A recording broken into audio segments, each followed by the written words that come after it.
똑같은 문제와 갈등을 똑같이 반복하면서 삽니다. 왜? 안 고치기 때문에 그래요. 안 고친다는 말은 상대방이 고쳐야 되거나 바깥에 저 문제만 없으면 되겠다고 기도를 하든지 아니면은 자기한테는 문제가 없다고 생각하기 때문입니다. 그래서 문제를 불러오는 원인은 본래 자기한테 있기 때문에 내가 무슨 문제가 있을까, 무엇을 고쳐야 할까를 보는 것이 중요합니다. 그래서 항상 문제는 내한테 있는 문제가 문제가 아니라 내가 문제다. 내가 문제다라고 나한테는 문제가 있습니다. 이런 생각을 먼저 하고 살아야 됩니다. 예수님은 이런 문제에 대해서 이렇게 얘기합니다. 다른 사람에게 있는 잘못은 그 사람에게 있는 티끌까지도, 눈에 있는 티끌까지도 불을 켜고 봅니다. 그리고 비판합니다. 그런데 자기 안에는 티끌이 아니라 뭐가 있다고요? 들보가 있어도 그게 안 보인다는 거예요. 이게 너무나 엄청나죠.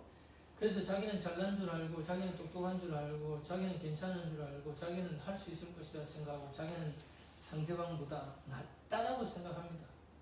그래서 모든 사람들 중에서 가장 부족한 사람보다도 자기가 참 더 부족한 사람이구나 하는 것을 깨달아 가는데 평생 걸리는 거예요. 평생의 숙제로 생각하면서 그 낮아지는 자리로, 겸손한 자리로, 부족함을 깨닫는 자리로 간다는 것이 평생인데, 그걸 어떻게 하나님은 깨닫게 해주실 건가? 문제 앞에서 연약하게 만들고 자기의 실력과 계획을 실패로 돌아가게 만드는 것과 정말 자기보다 더 교만한 사람을 만나는 일들, 이런 것들을 당해보고 나면은 자기가 형편없다는 것, 자기가 부족하다는 걸 깨달을 수밖에 없는 상황으로 이만큼 낮아졌으면, 이만큼 내가 깨졌으면 되지 않을까 싶은 그 이상으로 더 낮은 자리를 반복해서 내려가는 거예요. 왜? 어디까지? 모든 사람들 중에 가장 부족한 사람보다도 내가 더 부족한 사람이구나.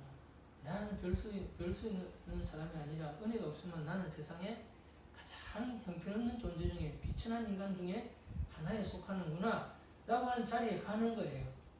근데 거기까지 끌어내리지기도 어렵지만은 거기까지 끌어내려서 그 사람을 보게 한다는 것 쉬운 일이 아니에요. 정말 하나님의 기적 중에 최고의 기적은 그 사람이 그러한 사람이라는 것을 깨닫게 해주는 것입니다. 그보다 최상의 은혜는 없는 것 같아요. 그래서 그러한 자기의 마음을 잘 들여다보고 이 마음밭을 잘 가꾸어서 이 장애물들을 어떻게든 주님의 은혜와 방법으로 제거해내는 거죠.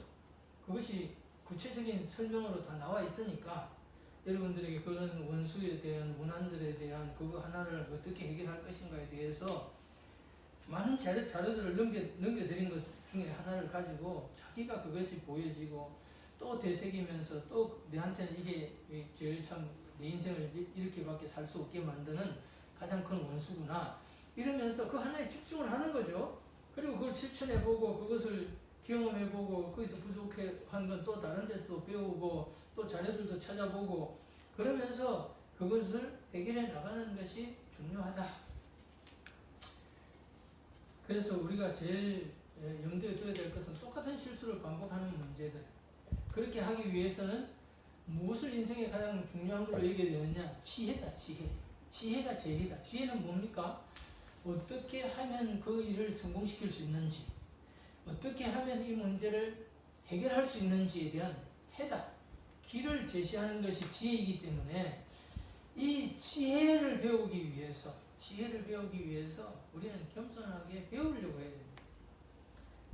첫째는 하나님의 지혜를 빌려와야 되죠. 그래서 하나님, 누구든지 후히 주시고 꾸짖지 않으신 하나님께 구하라. 누구든지 지혜가 부족하거든 자기가 지혜 부족하다고 깨닫는 게 은혜라는 거죠. 왜? 그 지혜를 구하려고 하고 지혜의 근원인 하나님을 찾으려고 하니까 누구든지 지혜가 부족하거든 구해 주시고 꾸짖지 않으신 하나님께 구하라. 그리하면 주시리라. 하나님이 지혜를 준다는 것이 얼마나 감사한지 모릅니다. 그러나 하나님은 이렇게 되기 위해서 내가 얼마나 부족한가, 내가 얼마나 똑같은 잘못을 반복하는 어리석은 인간인가, 내가 얼마나 연약하고 내 힘으로 안 되는가, 이런 것들을 겸손하게 인정하는 게 필요해요. 우리가 교회를 다니는 사람 치고 교만하지 않은 사람 보기에 참 어려워요. 교회를 다니는데 사람들이 왜 그렇게 교만한지, 자기가 높고 남을 비판하고 누가 뭘 어떻게 되는지 어떻게 한다더라 그리고 요즘 교인들은 더 가르치기 어려운 것이 목사의 머리 꼭대기 앉아서 그 가르치는 것조차도 판단하고 비판하고 할 수 있는 실력이 있기 때문에 이 시대는 이제 누구를 가르친다, 어떻게 지도한다, 선생과 제자 이런 개념은 다 사라진 지가 오래입니다. 여러분이 다 알다시피. 그러나 하나님의 신앙생활 안에 들어와서 성령님 한 분으로부터 배우고 있는 사람이며 현실을 통해서 다루심을 받고 있는 사람이라면 세월이 가면서 나타나야 될 가장 중요한 특징은 겸손입니다. 자기를 낮추고 자기의 부족하고 연약하고 어리석은 것밖에 저는 보이지 않습니다. 한평생을 살았지만 저만큼 어리석은 사람이 있을까요? 저같이 연약한 사람이 있을까요? 저같이 부족한 사람이 있을까요? 그것을 정말 진심으로 누가 말을 하거나 누구 앞에 체면을 채우기 위해서 하는 얘기가 아니라 자신이 가장 뼈저리게 느끼고 있는 주제가 그것이 되어야 된다. 그럴 때 지혜를 제일 가치로 여기고 그것을 배우려고 하죠. 저는 결혼하려고 하는 사람에게 결혼식의 주례를 쓰면서 신신당부하는 게 하나 있습니다. 우리는 한 번도 안 살아본 인생을 사는 것인데 결혼생활이라는 건 쉬운 게 아니다. 그러므로 하나만 명심해라. 살다 보면 이런 일처럼 문제가 많이 생길 수 있는데 배워야 된다. 결혼 생활을 성공적으로 할 수 있는 지혜가 있다. 그거는 지혜는 어디서 배웁니까? 하나님이 주시죠. 또는 전문가나 앞선 경험자들의 책이나 조언을 통해서 받을 수가 있죠. 그 다음에는 내가 직접 경험해서 알 수 있는 것이 지혜지, 지혜는 어떻게 달랑 길에서 주워올 수 있는 게 아니에요. 그래서 기도하고 배우려고 물어보고 읽어야 되고 그 다음에 자기가 경험하면서 깨닫고 고쳐나가야 되는 것인데 안 물어본다 이거죠. 생각 안 해본다는 말이죠. 내가 무엇이 틀렸구나. 이렇게 하면은 이 부부생활이 깨지는구나. 이렇게 하면 가정이 행복하지 않구나. 이런 것을 바깥에 버리고 들어오지 않는다면은 우리 부부 사이의 갈등은 끝이 없겠구나. 이런 것들을 생각하면서 자기가 나는 이게 좋아요, 나는 이게 싫어요 라고 하는 것이 사람마다 다 있게 마련이거든요.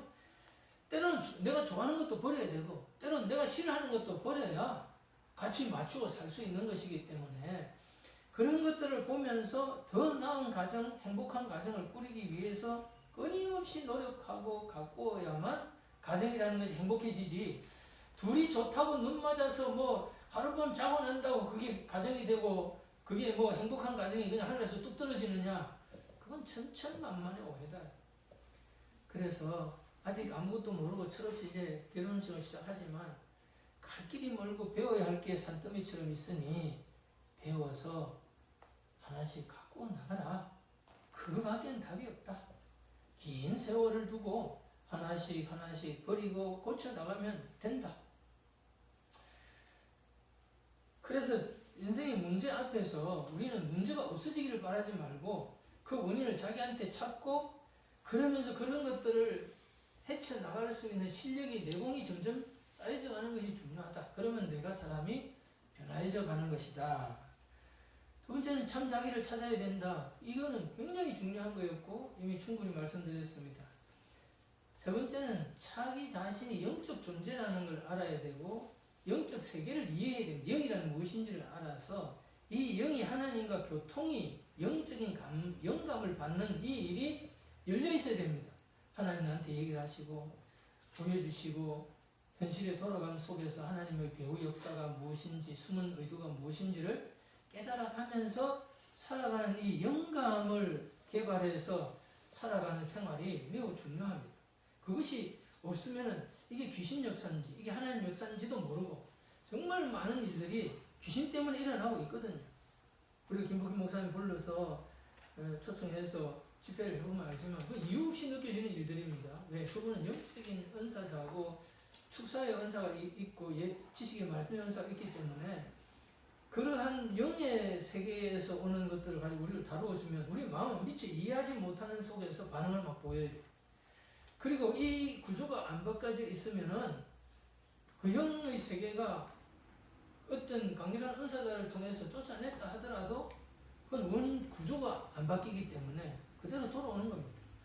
자기의 마음밭을 바꾸고 그것을 걸러내지 않으면은 똑같은 현상은, 똑같은 결과는, 똑같은 열매는 항상 계속되기 때문에 자기의 마음밭을 가꾼다는 것이 이 현실을 해결해 나가는 데 있어서 하나님께 대한 반응과 신앙의 결과와 유익을 경험하는 일에서 제일서에 중요한 문제다.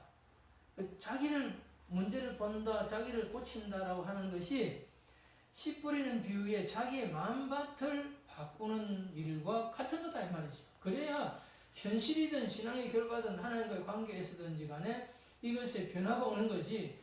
자기의 마음밭은 길가면 길가 그대로 가만히 있고 돌짝밭이면 돌짝밭 그대로 있는데 무엇을 뿌리고 어떻게 하든 결과는 항상 뭐예요? 똑같은 결과로 돌아온다. 그래서 이 자기 집중의 문제인데 그것을 해결해 나갈 실력을 어떻게 기르느냐? 참 자기를 발견하고 인간의 구조를 잘 이해하고 자기를 이해해야 되는 겁니다. 자기 몸 사용 설명서. 예를 들어서 내 몸을 잘 이해하고 이걸 어떻게 관리해야 되는지를 미리 알아야 이걸 관리를 하는 것이, 몸에 대해서는 알지도 못하고 관심도 없다가 어느 날 병이 나고 문제가 생기면 와, 몸에 왜 이런 일이 생겼을까? 내 문제는 항상 내가 불러온 것이기 때문에 모든 일에 있어서 기본적으로 나의 습관을 고쳐야 되고 그중에 대해서 식습관을 고쳐야 되고 먹는 음식의 종류를 바꿔야 되고 여러 가지 일들이 필요할 것이다 이 말이죠. 그 다음으로 중요한 것은 하나님을 원망하지 마라. 하나님은 사람에게 나쁜 일을 하거나 이러한 문제나 불행이 다가오도록 하는 데 있어서 단 일의 책임도 없다. 그러니까 왜 하나님 이런 일이 안 다가오도록 나한테 그것을 안 막아주십니까? 그러면 너는 사람이 아니다. 너에게는 자유의지를 주고 선택권을 주었기 때문에 그렇게 되어진 결과로 네가 네 인생을 만들었다고 하는 것을 깨닫고 그것을 고치려고 할 때 지혜를 주고 힘을 주어서 네가 스스로 거기서 빠져나오고 새로운 인생을 만들어 나갈 수 있도록 도울 수는 있으나 내가 그걸 다 해결해주고 처치해버리고 안 오게 막는다면 너는 이 세상에 사람이 아니다. 인격체가 아니고 자유의지가 아니다. 그리고 하나님은 너에게 절대로 천만 분의 억만 분의 일이라도 나쁜 일이 생기거나 악을 조장하는 일은 없다. 그러므로 이 모든 것들은 나의 부족이나 악한 원수들이나 사회적인 구조적인 이 불의 때문에 찾아온 것이지 하나님께 원망이 없다. 책임이 없다. 그러므로 하나님을 원망하는 감정이 우리 속에 있다면 반드시 그걸 해결해야 된다. 그걸 해결하지 않고 품은 채로 신앙생활 잘할 길도 없고 문제를 해결할 길도 없고 그 인생은 성공적으로 인생을 살 수도 없고 행복의 길도 갈 수가 없다. 그러므로 하나님은 100% 선하고 마귀는 100% 악한 것이지 이 사실에 대해서 오해가 생기거나 하나님이 왜 이래? 하나님이 왜 이 모양이지? 이런 생각이 들어오는 것은 마귀의 공격의 1번 공격이라는 것을 알아야 됩니다. 하나님의 이미지, 하나님의 참모습에 대해서 오해를 심어주는 이것보다도 귀신에 사로잡힌 증거는 없다. 그러므로 내가 뭐 귀신이 있고 뭐 그래요. 우리가 하나님에 대한 이미지가 잘못되어 있다면 그 사람은 귀신한테 잡혀있다고 보면 됩니다. 그것이 귀신이 하는 제일 1번의 일이기 때문에. 그리고 성경 나오잖아요. 38년 동안 뭐 꼬부라져 있고 뭐 손을 못 쓰고 하는 사람들이 뭐 때문에 그렇다고 그랬어요? 귀신이 그렇게 만든다고 그러잖아요. 귀신이 들어와서 한 거는 귀신만 쫓아내니까 그냥 고쳐지는 거죠. 우리가 귀신이 어떻게 들어와서 되는가? 우리가 어떤 병을 아무리 고치려고 해도 의사도 안 되고 다른 은사자도 치유사기 안 일어나요. 때로는 귀신을 딱 쫓아내면은 그 병이 치료되는 경우가 있습니다. 그 원인이 어디서 왔느냐? 영적인 데서 왔죠. 그 영적인 원인의 첫 번째가 하나님에 대한 뭐라고요? 지금 내가 서운하거나 원망하는 감정이나 이러한 감정이 있을 때가 가장 큰 영적 원인이 되는 거예요. 그러니까 이것은 절대 거짓말에 속으면 안 된다. 뭔 말인지 이해되셨어요? 그 다음에 우리가 인생의 모든 문제는 반드시 해답이 있다. 물론 죽을 때까지 해결 안 되는 거 있어요. 그러나 그 외에 대부분의 문제들은 왔다가 또 뭐라고요? 간다 이거예요. 이것을 뭐라고 분류하느냐? 성경은 딱 두 가지로 보여줍니다. 인생은 딱 두 가지다. 딱 두 가지. 하나는 형통한 날, 하나는 공부한 날. 문제가 가득 차서 괴로운 날, 문제가 또 해결하고 풀리는 날, 그런 거 두 개밖에 없다는 거예요. 문제가 왔다가 풀리고 넘어가거나, 그 다음에 다시 또 다른 문제가 왔다가 또 풀리고 넘어가거나, 그 두 가지로 인생은 끝이에요. 이게 전부 현실이에요. 좋았다가 나빴다가 좋아졌다가. 그러니까 이제는 인생을 그냥 통달해버리면 됩니다. 형통한 날, 공부가 두 개지요. 낮에 아닌 밤이고 뭐 밝았다가 어두워졌다 밝아지는 거지. 좋은 날이 있으면 또 나쁜 날도 오고, 나쁜 날이 오면 또 좋은 날도 올 거니까. 인간사 뭐라고요? 새, 봉, 치, 마.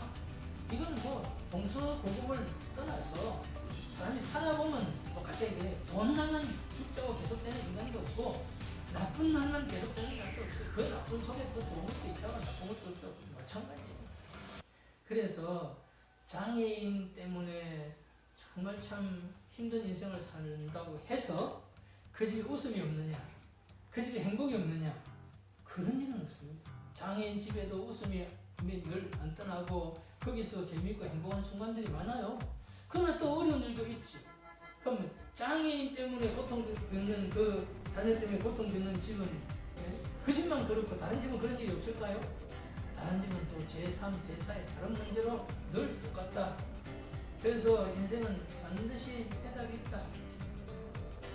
그러나 어떤 문제든지 내 스스로 다 해결하고 헤쳐나갈 수 있다는 짱한심에 빠지면 문제가 해결 안 됩니다. 그걸로 오르고 하나님 기도하고 또 세월이 지난 일에 대해서 감사하고, 그리고 그것에 있든 말든, 문제가 있든 말든, 돈이 있든 없든 간에 얼마든지 뭐라고 사람은 행복하고 기쁘게 잘 살 수가 있다. 이런 태도를 가지고 매일을 기쁘고 매일을 웃고 매일을 즐겁게 긍정적으로 사는 것은 너무나 중요한 일이다. 이게 뭐의 문제라고요? 태도다. 태도는 누가 설정한다고요? 자기만이 설정할 수 있어요. 하나님 설정 안 해줍니다. 그래서 그 중에 가장 중요한 게 웃는 것이다.